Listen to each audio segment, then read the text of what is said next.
Le thème de cette année, c'est « On t'appellera réparateur des brèches, celui qui restaure les sentiers, qui rend le pays habitable ». Et je crois que nos prières rendent le pays habitable. Nos prières sont capables, en tout cas selon la parole du Seigneur, de déplacer des montagnes d'incrédulité, des montagnes aussi de souffrance, de nous aider dans tous les cas à traverser certaines situations. On t'appellera réparateur des brèches, pas celui qui en fait, comme je l'ai dit également. Pour cette année, j'ai ce souhait qu'on s'active vraiment à réparer des brèches, à restaurer des sentiers, à rendre le pays habitable. Et j'ai tout de suite eu l'occasion de mettre en pratique ce thème cette semaine pour différentes raisons. C'est ma femme qui m'a dit « Tu vois, tu as l'occasion de mettre en pratique ». Alors je passe sur les détails.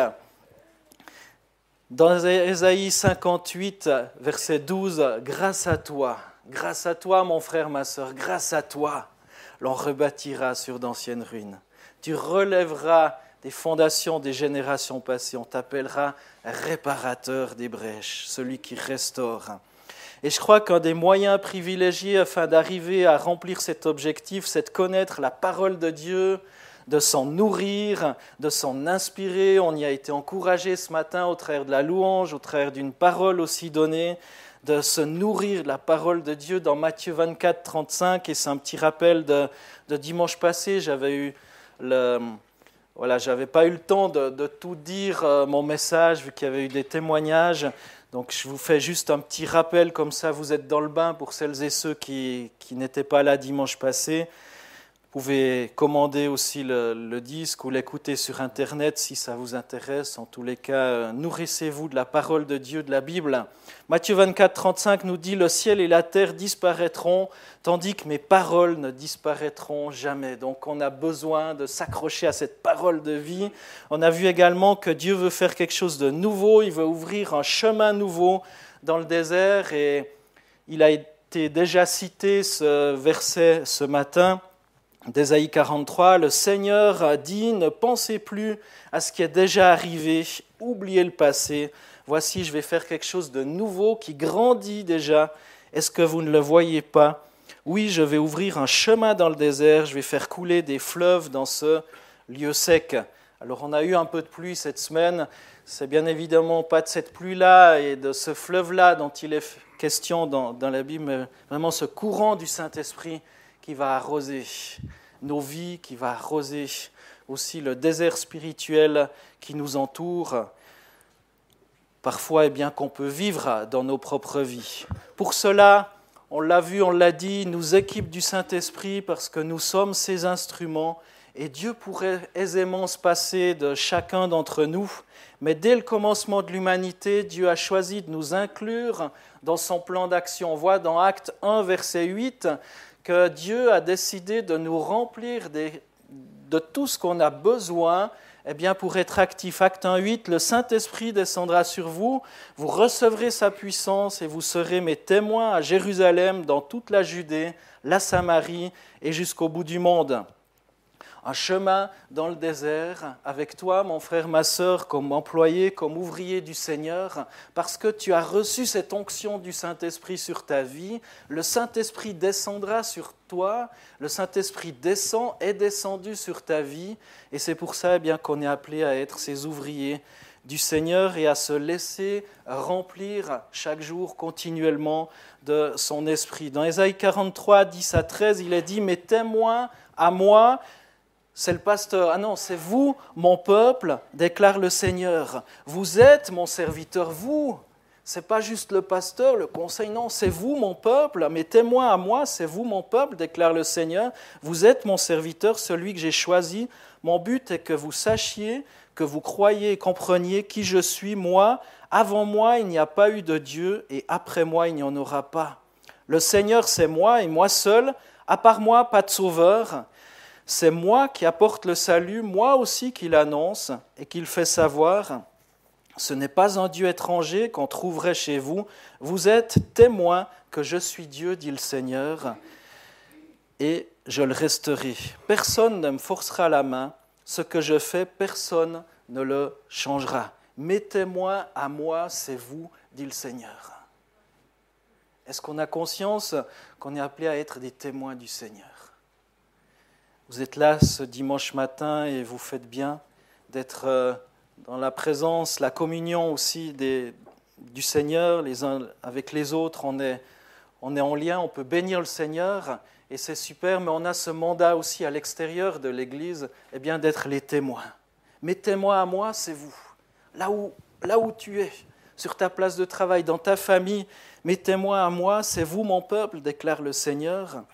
Et avec ce verset que j'ai cité, on t'appellera réparateur des brèches. Ésaïe 58, verset 12, grâce à toi, l'on rebâtira. Tu relèveras les fondations. On t'appellera réparateur des brèches, celui qui restaure des sentiers, qui rend le pays, qui rend ta famille habitable, qui rend ton couple habitable, qui rend ta place de travail viable. Un chemin nouveau avec une parole éternelle conduit à réparer des brèches. Mais quelles brèches, me direz-vous? Je vais en citer quelques-unes ce matin et c'est là où on reprend la suite par rapport au message de dimanche passé, suite à cette introduction. Quelle brèche? Déjà, j'aimerais en citer une, c'est celle dans l'Église. L'Église, pour ma part, est le chantier le plus important qui dure depuis plus de 2000 ans. Christ reviendra rechercher non pas juste des individus complètement déconnectés les uns des autres, mais Christ reviendra rechercher son Église.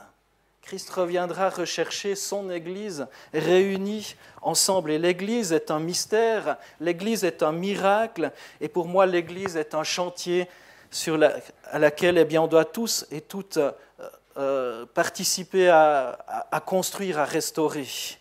Sa maison, c'est nous, Hébreux 3, versets 5 à 6, nous le dit Moïse. Pour sa part, a été fidèle dans toute la maison de Dieu en tant que serviteur chargé de témoigner de ce que Dieu allait dire.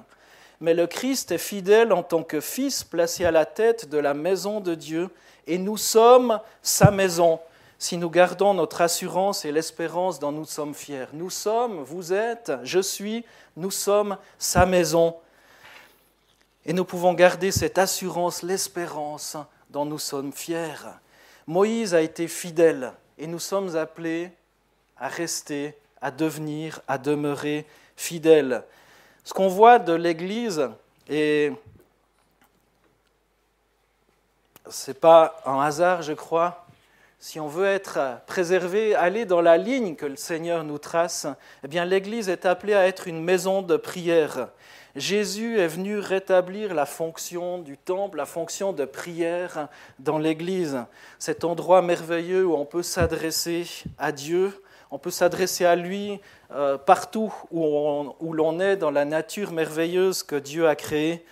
Mais le temple, l'Église, a cette fonction d'être une maison de prière. Dans Matthieu 21, verset 12, il est écrit, 12 et 13, Jésus entra dans le temple et chassa tous ceux qui vendaient ou qui achetaient à cet endroit. Il renversa les tables des changeurs d'argent et les sièges des vendeurs de pigeons. Puis il leur dit, dans les Écritures, Dieu déclare, on appellera ma maison, maison de prière. Mais vous, ajouta-t-il, vous en faites une caverne de voleurs. Ma maison sera appelée une maison de prière. L'Église, mes frères et sœurs, est une maison de prière. Non pas un endroit de dispute, un endroit de division, un endroit où on vient. Comment est-ce qu'on peut venir dans l'assemblée, bénir le Seigneur et ressortir avec des paroles les uns sur les autres ou sur telle ou telle personne, tel ou tel collègue de travail, tel ou tel. Comment est-ce qu'on peut être dans la maison de prière, confier ces choses à Dieu et ressortir avec une attitude qui ne correspond pas du tout à ce qu'on vient de proclamer? Ma maison sera une maison de prière. Ma maison. Cette maison de prière, si elle l'est véritablement, eh bien, nos cœurs vont être transformés, nos cœurs vont être impactés. On vit ici, dans ce texte de Matthieu 21, les derniers jours. Vous pouvez relire tout ce texte, il y a pas mal de petits paragraphes avec des histoires différentes dans Matthieu 21. On vit les derniers jours avec Jésus avant la Pâque. La crucifixion, c'est le dernier acte du ministère de Jésus, le dernier enseignement, d'où l'importance de ce texte de Matthieu 21. Jésus se présente en entrant à Jérusalem comme le roi, dans Matthieu 21, versets 1 à 11, le roi qui entre sur cet ânon, où il est dit aussi, tous les gens l'acclament, l'accueillent, Hosanna au fils de David. Il chasse ensuite les vendeurs du temple. C'est cet épisode que je vous ai lu succinctement. Ma maison sera appelée une maison de prière. Il y a cet épisode du figuier stérile également où Jésus va dire « Tout ce que vous demanderez avec foi par la prière, je vous l'accorderai ». Et finalement, il renverse la religiosité en ouvrant la porte de l'évangile, même aux pauvres en esprit. Dans ce texte, il y a la parabole des 2 fils, la parabole du vigneron, etc. Dans ce texte, c'est véritablement un cri d'appel de Jésus. Il rétablit la place de la prière, de la foi à laquelle Dieu va répondre. Ma maison est une maison de prière. Il y a cet appel solennel à être ou à devenir des intercesseurs.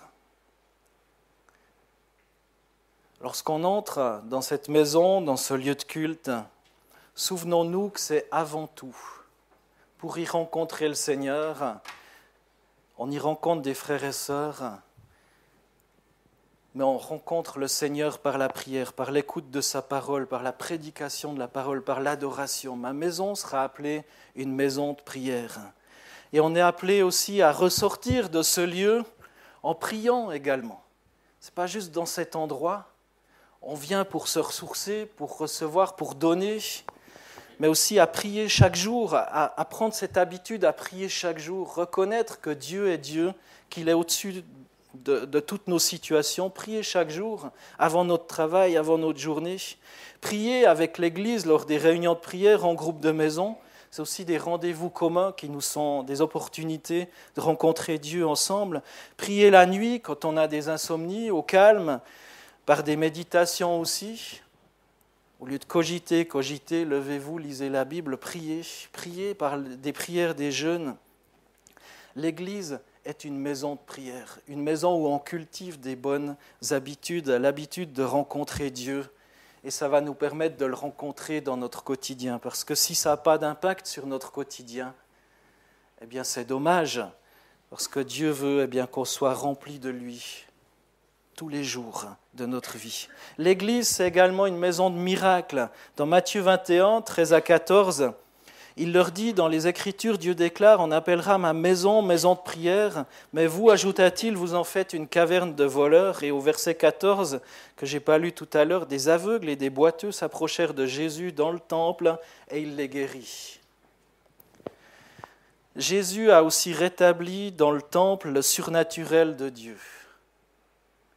En rétablissant les choses, en faisant un grand ménage, en renversant ces tables des changeurs, des vendeurs de pigeons, lorsque la réforme a été faite, il y a la puissance de Dieu qui a été libérée. La puissance de Dieu qui a pu se manifester tout de suite.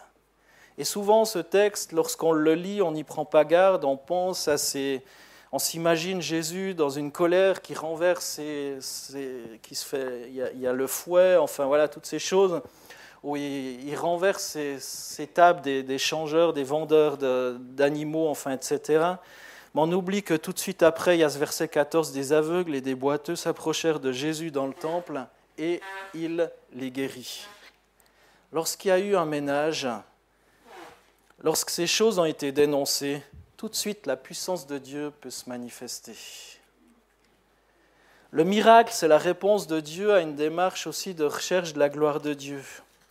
La prière sincère de la foi exaucée, alors c'est certain, c'est la prière de Jésus, c'est pas n'importe quelle prière, me direz-vous, mais je crois que ça débloque, ça débouche des puits, ça débouche des blocages, ça libère l'action de Dieu lorsqu'on le met en avant, lorsqu'on l'honore, lorsqu'on dénonce aussi les péchés du peuple. La prière qui cherche avant tout à établir la volonté, le règne de Dieu est exaucée. Et ce matin, je crois que Dieu a un miracle de transformation. On t'appellera réparateur des brèches. Dieu a un miracle de transformation pour toi, pour ta vie. Dieu veut te transformer, Dieu veut te restaurer, Dieu veut te libérer. mais aussi du fait qu'on t'appellera réparateur des brèches. Dieu a ce message à te faire porter, que tu sois le porte-parole d'un miracle de transformation, un miracle de restauration et un miracle de libération. Alors lorsque nous sommes dans une maison de prière, Dieu répond par le miracle, par la louange. Je crois que la louange peut être aussi rétablie. Dieu n'habite pas dans un temple fait de main d'homme, mais nous sommes le temple du Saint-Esprit. Vous avez reçu une puissance, le Saint-Esprit. Et sa maison est une maison de prière, de miracle, de louange. Alors louons, adorons le Seigneur. J'ai lu cette semaine un mot du pasteur Stéphane Kerry qui sera ici, je crois, au mois d'avril pour un concert et aussi pour le message, un culte café croissant. C'est un musicien, un artiste qui a fait de nombreux CD de louanges, d'adoration, où il a écrit ceci cette semaine. Alors c'est un petit peu en québécois, il faut traduire en français courant. Je rêve au jour où dans l'Église, nous allons déjà nous lever avec anticipation avant qu'on nous demande de le faire pour louer Dieu. Mais pour que cela arrive, il faut déjà être en mode connexion avec Dieu avant d'arriver. Vous savez, l'adoration, c'est quelque chose que l'on fait intentionnellement et ça demande une préparation de cœur. Ceci dit, avant d'entrer à l'Église pour venir nous asseoir, réfléchissons à la grandeur de Dieu et à sa magnificence avant de le rencontrer. Je suis certain que si vous et moi devions rencontrer un dignitaire, on se conditionnerait et nous prendrions peut-être une grande respiration avant d'entrer. Alors avant de franchir les portes de l'Église ce week-end, réfléchissez à sa grâce et son amour pour vous. Il faut arriver préparé, connecté. Comprenons, ce n'est pas un service de chant pour attendre les retardataires, mais une louange qui appartient entièrement à Dieu. Bonne journée, Stéphane Kerry. En quelques mots, je me suis dit ça, il faut que je le sorte dans mon message. J'ai réussi. Comprenons que ce n'est pas un service de chant pour attendre les retardataires, mais une louange qui appartient entièrement à Dieu. Une louange, une adoration, des cœurs préparés. Ma maison, la maison de Dieu, est une maison de prière, une maison de miracle, une maison remplie de frères et sœurs. Savez-vous que la maison de Dieu, c'est une maison de prière, mais aussi une maison de relation. Dans 1 Pierre 2, verset 5, 1 Pierre 2, verset 5, il est écrit « Prenez place vous aussi comme des pierres vivantes dans la construction du temple spirituel. » Prenez place vous aussi comme des pierres vivantes. Prenez votre place. Ce n'est pas juste... Prenez votre place, asseyez-vous et restez surtout très statique, ne dites rien surtout, il ne faut pas déranger. Non, prenez place comme des pierres vivantes dans la construction du temple spirituel. C'est ça l'Église, vous êtes appelés à prendre votre place. On t'appellera réparateur des brèches. Hébreux 3,13 nous dit, c'est le verset suivant, « Exhortez-vous les uns les autres chaque jour, aussi longtemps qu'on peut dire aujourd'hui, afin qu'aucun de vous ne s'endurcisse par la séduction du péché. » Exhortez-vous les uns les autres. Ce n'est pas dit que c'est réservé à quelques personnes d'exhorter les autres, mais exhortez-vous les uns les autres. S'encourager mutuellement. Hébreux 10, 24, « Veillons les uns sur les autres pour nous encourager mutuellement à l'amour et à la pratique du bien. » Ça, c'est beau. Enfin, tout est beau, vous me direz, mais... Veillons les uns sur les autres pour nous encourager mutuellement à l'amour et à la pratique du bien. Qu'est-ce que c'est important de veiller les uns sur les autres, de s'encourager à la pratique du bien, à l'amour, à la réconciliation. T'appelleras réparateur des brèches. Vous savez, un des sujets les plus épineux dans l'Église, quand je dis l'Église, ce n'est pas ici, mais l'Église en général, dans la vie aussi de tous les jours, c'est le pardon.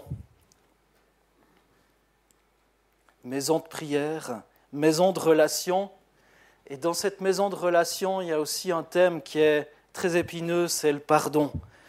Comment l'essentiel du plan primordial de Dieu peut-il être un sujet de tension si permanent parmi les chrétiens ? Le pardon. Ça reste un mystère pour moi. Le plan du salut pour nos âmes passe par le pardon de Jésus. Notre Sauveur a payé au prix de sa vie sur la croix à notre place. Il accepte de donner sa vie afin qu'on soit pardonné, racheté, afin que l'on devienne des fils et des filles du Dieu vivant, des fils et des filles du Père. Et voilà que ce simple petit mot « pardon » semble vouloir parfois nous diviser. Et pourtant, quand on rencontre un nœud dans notre vie, Dieu lui-même nous ramène à ce carrefour incontournable. Pardonne comme tu as été pardonné.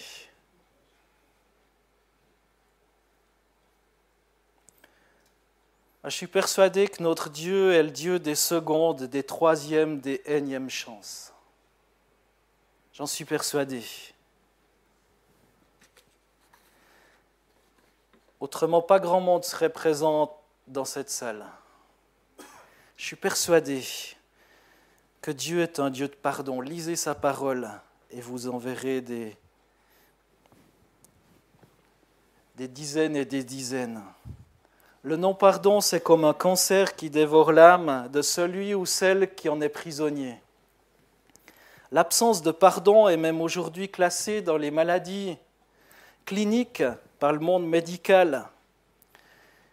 Il y a toute une liste de symptômes qui est définie par le monde séculier, de symptômes qui permettent de diagnostiquer le non-pardon. J'ai un petit peu creusé ce thème et vous pouvez vérifier aussi, aller par vous-même.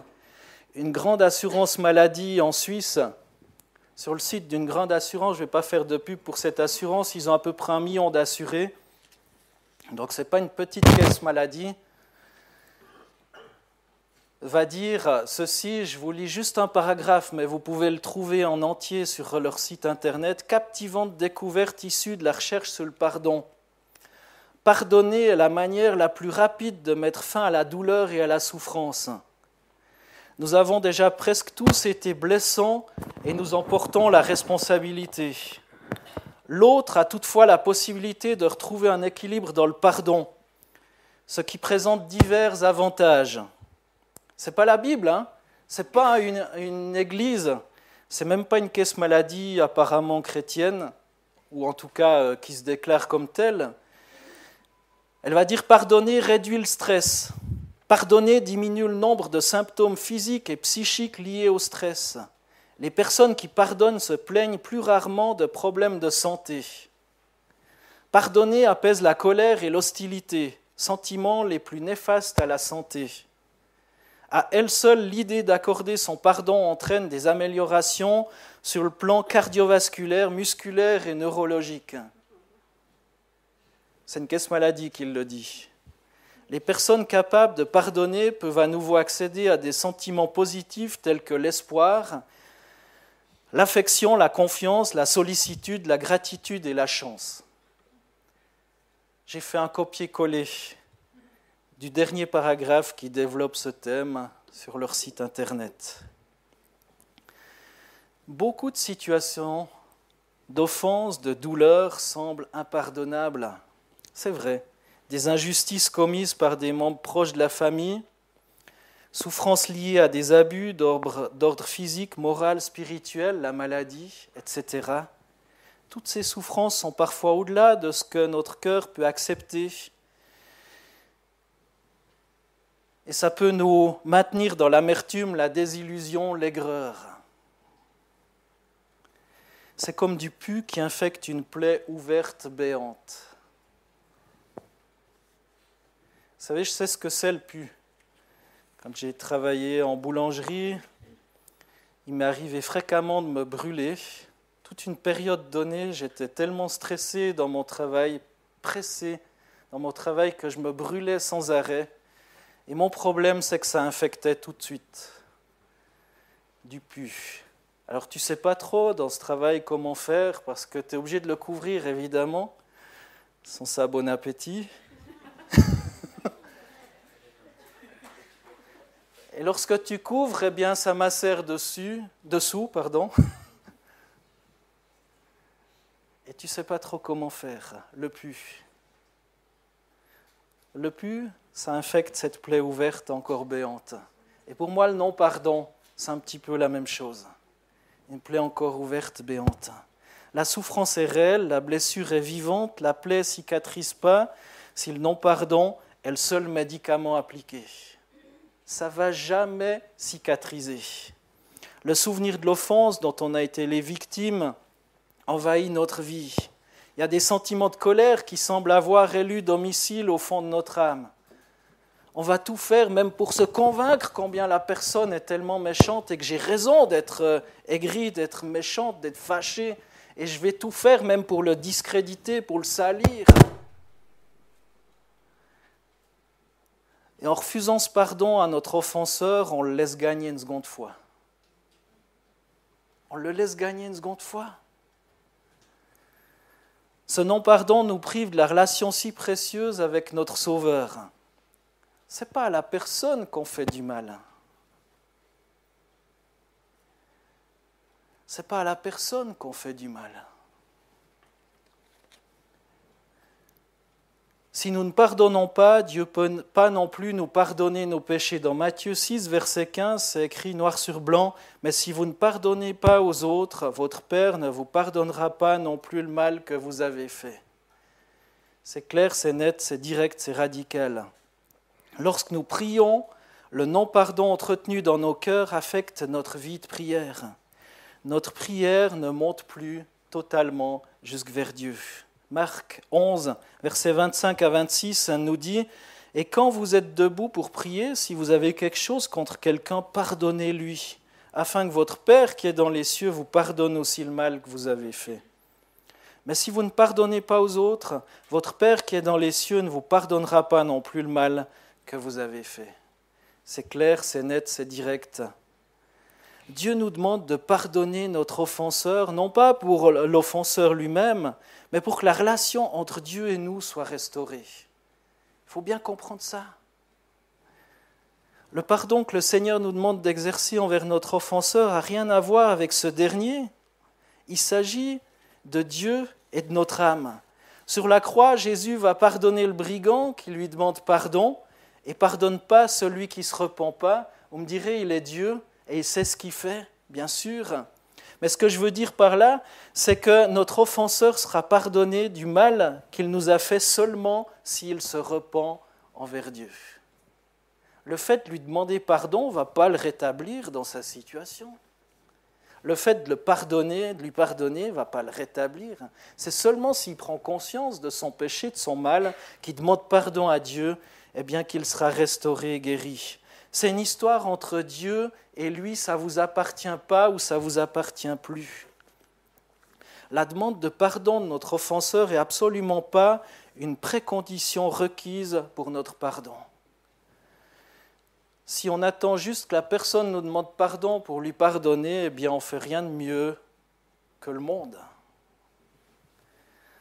La demande de pardon de notre offenseur n'est absolument pas du tout une précondition requise pour notre pardon. Et j'aimerais juste dire, et c'est bon à savoir et à ne pas confondre surtout, le pardon et la réconciliation. Je ne suis pas en train de mélanger les deux choses. Souvent, on ne sait pas trop où c'est que ça se situe. On ne doit pas confondre le pardon et la réconciliation. Les deux sont très différents et ne sont pas du tout indispensablement liés l'un à l'autre. Si l'offenseur ne se repent jamais, lui pardonner pour être en règle avec Dieu signifie absolument pas reprendre des relations avec elle. Pas forcément. Pardonnons ceux qui nous ont fait du mal sans se soucier de leur propre repentance ou attitude de cœur par rapport au passé. Le pardon va nous libérer, nous permettra de nous souvenir de ce qui s'est passé sans avoir cette douleur. Pardonner. C'est comme une plaie qui peut enfin guérir et cicatriser. Une plaie qui peut enfin guérir parce que j'ai choisi de pardonner. Ce n'est pas parce que j'accepte de pardonner une personne qui me demande pardon. Des fois, on dit « Ah, je te demande pardon » et la personne, moi ça m'est arrivé des fois de me rendre compte que j'avais commis une erreur, de demander pardon, la personne, elle trouve trop léger ou elle ne veut pas pardonner. Voilà. mais en même temps, ce que j'ai fait, si je l'ai fait sincèrement devant le Seigneur, qu'elle soit là ou pas là, si je l'ai fait sincèrement devant le Seigneur, eh bien, le Seigneur est témoin et je vais pouvoir être libéré de ce fardeau. Libéré. Je ne sais pas ce qui grince, enfin voilà. À l'avenir, comme lorsque l'on touche une cicatrice, moi j'ai différentes cicatrices, j'en ai au poignet, j'en ai au front, j'en ai dans le dos, enfin voilà, on a tous, on pourrait toucher, je ne vais plus trop bouger, hein. Pas parler avec les mains, voilà. On pourrait toucher, faire l'inventaire de nos petits bobos, de nos cicatrices. Mais lorsqu'on touche ces cicatrices, il y a la sensation sous les doigts, mais il n'y a plus la douleur. Il n'y a plus la douleur. On sent que c'est différent, mais c'est plus douloureux. C'est une partie de notre histoire. Une partie de notre histoire dont Dieu aura pu se servir pour transformer le mal en bien. Alors j'aimerais vous dire ce matin, soyez libres, pardonnez. Combien même les personnes ne sont pas prêtes à vous demander pardon, c'est entre elles et Dieu. Ça ne vous appartient plus, c'est entre elles et Dieu. Moi, j'ai été très touché de lire ce texte voilà, sur Internet d'une caisse maladie suisse qui parlait de ça. Je me suis dit, waouh, mais ça vient de la Bible, ça, ou c'est quoi? Troisième chose, on t'appellera réparateur des brèches. Et c'est avec ça que je terminerai ce matin. Cette prédication, c'est évangéliser. Évangéliser, mes frères et sœurs, c'est bâtir une vie. On parle d'un cours alpha, on parle de différents moyens d'annoncer l'évangile. Évangéliser, c'est bâtir une vie. C'est réparer des brèches. C'est établir le royaume de Dieu dans un cœur. C'est aussi reconstruire une vie brisée. Lorsqu'on partage la parole de Dieu à quelqu'un, eh bien, ça permet à cette personne d'être transformée, d'être visitée par la parole de Dieu, d'être au contact de l'amour de Dieu, de l'amour de Jésus-Christ. Et par la parole du témoignage, par nos prières, vont s'opérer, j'en suis certain, des miracles. Ésaïe 58, 12 dit « Te relèvera les fondations des générations passées. On t'appellera réparateur des brèches, celui qui restaure les sentiers, qui rend le pays habitable. » Alors, est-ce qu'on va répondre à cet appel ce matin? Il est multiple. Est-ce qu'on veut se lever et bâtir ensemble la maison de Dieu? Est-ce qu'on veut bâtir ensemble la maison de Dieu? Qui est-ce qui a envie de se mettre au travail? Construire sa propre vie, sa famille avec la force de Dieu? Servir, travailler sur le chantier de Dieu qui est l'Église.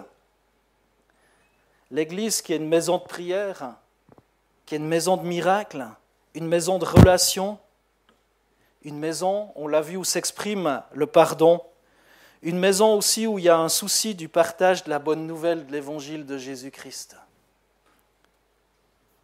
Comme je l'ai dit la semaine passée, un chemin nouveau qui est dressé avec une parole éternelle qui va conduire à réparer des brèches. Est-ce qu'on veut marcher sur ce chemin nouveau avec cette parole éternelle, cette parole qui dure depuis toujours et pour toujours? On t'appellera réparateur des brèches, celui qui restaure les sentiers, qui rend le pays habitable. Alors à chacun de retrousser ses manches, à chacun d'être actif, de mettre sa pierre à l'édifice comme on l'a vu et comme plusieurs versets de la parole de Dieu nous y invitent. Balayons déjà devant notre porte. Et je crois que notre porte, c'est aussi l'Église. Parce que vous êtes l'Église, nous sommes l'Église.